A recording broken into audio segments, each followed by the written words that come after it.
She is being... Tears of joy.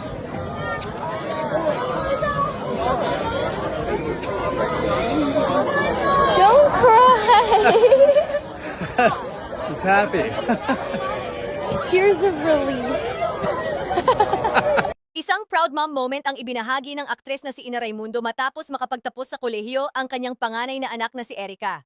Sa kanyang Instagram post, masayang ibinalita ni Ina na nagtapos si Erica ng Professional Music Bachelor's Degree mula sa Berklee College of Music, isa sa mga kilalang music schools sa buong mundo.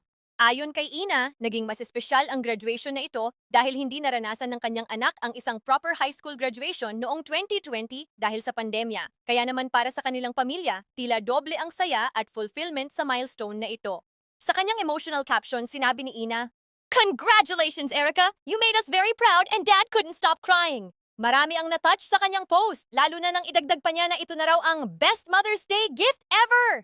Matatandaang nagtapos si Erica ng high school noong 2020 at lumipat sa United States noong 2021 upang ipagpatuloy ang kanyang college studies.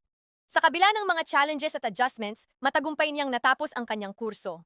Agad namang bumuhos ang congratulatory messages mula sa fans at celebrity friends ni Ina, na humanga hindi lamang sa achievement ni Erica, kundi pati na rin sa pagiging supportive parents ni Ina at kanyang husband. Para sa maraming netizens, inspiring ang story ng kanilang pamilya, lalo na sa mga magulang na nagsusumikap para matulungan ang kanilang mga anak na maabot ang kanilang mga pangarap. Sa huli, ipinapakita lamang ng moment na ito na walang kapantay ang saya ng isang magulang na makita ang tagumpay ng kanyang anak. Yining Chu, Kyla Reed,